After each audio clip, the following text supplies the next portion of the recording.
হোৱাৰ পাছতে এতিয়া ততাতৈয়াকৈ আহি লোক নিৰ্মাণ বিভাগে ব্যৱস্থা কৰিছে সাংকেতিক চিহ্ন ক্ষেত্ৰত কি ক'ব?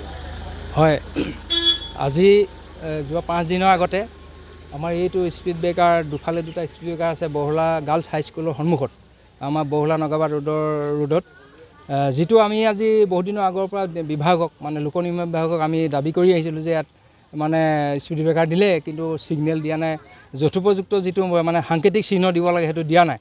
মই সেইটো বিভাগে তেখেতলোকৰ মানে অভিযন্তাক মই জনাইছিলোঁ, মই 2-3 দিন জনাইছোঁ। তাৰপিছত কিন্তু একো কৰা নহ'ল।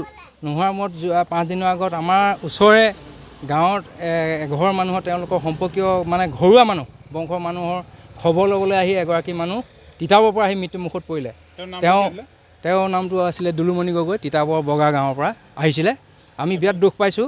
তেওঁ নিজৰ দদায়েকৰ খবৰ ল'বলৈ আহি তেওঁ মানে ইয়াত মৃত্যু খাবলি ল'বলৈ স্পীড ব্ৰেকাৰটো তেওঁলোকে ধৰিব নোৱাৰিলে, এদিনীয়া মানুহ আছিলে আৰু স্পীড ব্ৰেকাৰটো কোনো দিনত আহিলে কোনেও মানে স্পীড ব্ৰেকাৰটো বুজিব নোৱাৰে স্পীড ব্ৰেকাৰ আছে। সেইটো কাৰণে অসাৱধান বুলি নহয়, আচলতে স্পীড ব্ৰেকাৰটো গাতে আমাৰ বিভাগৰ গাতে লোক নিৰ্মাণ বিভাগৰ গাতে এইটো সম্পূৰ্ণ দুখ আছে। আমি এইটো আহ্বান জনাইছোঁ যে সমস্ত বহলাবাসীয়ে আমি এইটো আহ্বান জনাইছোঁ। আজি বহলা আঞ্চলিক টাই হোম ছাত্ৰ সন্থাৰ ফালৰ পৰা এইটো আজি তীব্ৰ প্ৰতিবাদ জনাইছে যে ইয়াত কিয় ইমান দিনে স্পীড ব্ৰেকাৰৰ সন্মুখত সাংকেতিক চিহ্ন দিয়া নহ'ল। এতিয়াও আমাৰ যিখিনি ভৱিষ্যতে যাতে নহ'বলৈ কাৰণে বহলা অঞ্চলত আৰু এনেকুৱা ধৰণৰ দুৰ্ঘটনা নহ'বৰ কাৰণে ভৱিষ্যতে আমি গোটেই বহলা অঞ্চলত আমি প্ৰতিটো স্পীড ব্ৰেকাৰ সন্মুখত এনেকুৱা সাংকেতিক চিহ্ন দিবলৈ আমি তীব্ৰভাৱে আহ্বান জনাইছোঁ আৰু প্ৰতিবাদ সাব্যস্ত কৰিছোঁ। আৰু যদি নিদিয়ে অনাগত দিনত আমি লোক নিৰ্মাণ বিভাগক আমি পুনৰ জবাবদিহি কৰিবলৈ আমি ৰাজি আছোঁ। বহলা আঞ্চলিক টাই হোম ছাত্ৰ সন্থা আৰু আমাৰ স্থানীয় জনগণ সচেতন ব্যক্তিসকলে ইয়াৰ তীব্ৰ প্ৰতিবাদ কৰিছে। আৰু মানুহগৰাকী যিহেতু মানে এক্সিডেণ্ট হোৱাৰ পিছতে মানুহগৰাকী ঢুকাই গ'ল, যোৰহাট চিভিল হস্পিটেললৈ নিছিলে, তেখেতৰ প্ৰাণ ৰক্ষা নহ'ল। গতিকে আমাৰ তাৰ কাৰণে আমি গভীৰ দুখ প্ৰকাশ কৰিছোঁ। আৰু লোক নিৰ্মাণ বিভাগক এনেকুৱা ধৰণৰ অবৈজ্ঞানিকভাৱে স্পীড ব্ৰেকাৰ নিৰ্মাণ কৰি গতিৰোধক নিৰ্মাণ কৰি মানুহক মৰণ ফান্দলৈ মানে গতিৰোধক নহয় কিন্তু মৰণ ফান্দ সৃষ্টি কৰাৰ কাৰণে আমি লোক নিৰ্মাণ বিভাগক তীব্ৰভাৱে গৰিহণা দিছোঁ।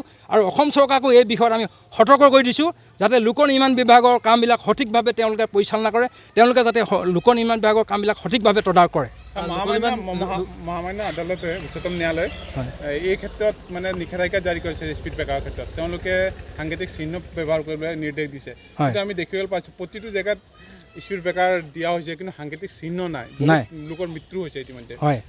হয়, এইটো সঁচা কথা। লোক নিৰ্মাণ বিভাগে তেওঁলোকক এইটো নিৰ্দেশ দিছে, আদালতে নিৰ্দেশ দিছে, কিন্তু লোক নিৰ্মাণ বিভাগে এইটো কৰা নাই। আমি এতিয়া দেখিছোঁ যে আমাৰ এনেকুৱা কি হৈছে, অসমত বহুত ৰাস্তা আছে, কেৱল ৰাষ্ট্ৰীয় ঘাইপথবিলাকৰ বাদ দি আমাৰ যিবিলাক ভিতৰৰ ৰাস্তা আছে বনাইছে ৰাস্তাবিলাক, কিন্তু তাত স্পীড ব্ৰেকাৰ দিছে, গতিৰোধক দিছে, কিন্তু সাংকেতিক চিহ্ন দিয়া নাই, য'ত মানে আপোনাৰ ছিগনেল দিয়া নাই, য'ত এদিনীয়া পথাচাৰী আগত সন্মুখত তেওঁলোকে মানে মৃত্যু অনিবাৰ্য, স্পীড ব্ৰেকাৰ সন্মুখত তেওঁলোকৰ মৃত্যু অনিবাৰ্য হৈ পৰিছে।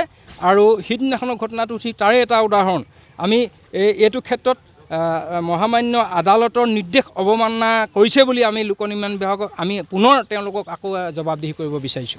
আপোনাৰ লোক নিৰ্মাণ বিভাগৰ গাফিলতিৰ বাবে এগৰাকী মহিলাই মৃত্যু কাকপালি ল'বলগীয়া হ'ল, আপোনালোকে তেওঁলোকক জনাইছিলে, কিন্তু যে আপোনাৰ প্ৰতিবাদ কৰিবলৈ ওলাই আহিল তাৰপিছতে কিন্তু গা লৰি। হয়, নিশ্চয়।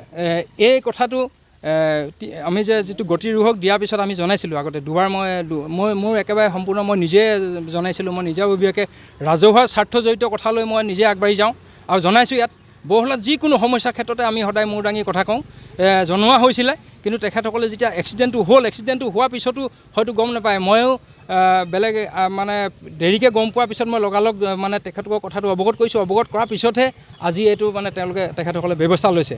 মানে এনেকুৱা নাম ফলক দিছে, গতিৰোধকৰ যিটো এটা নাম ফলক থাকে ৰাস্তা কাষত, আৰু গতিৰোধকৰ যিটো ছিগনেল, সেই ছিগনেলৰ ব্যৱস্থা কৰিছে।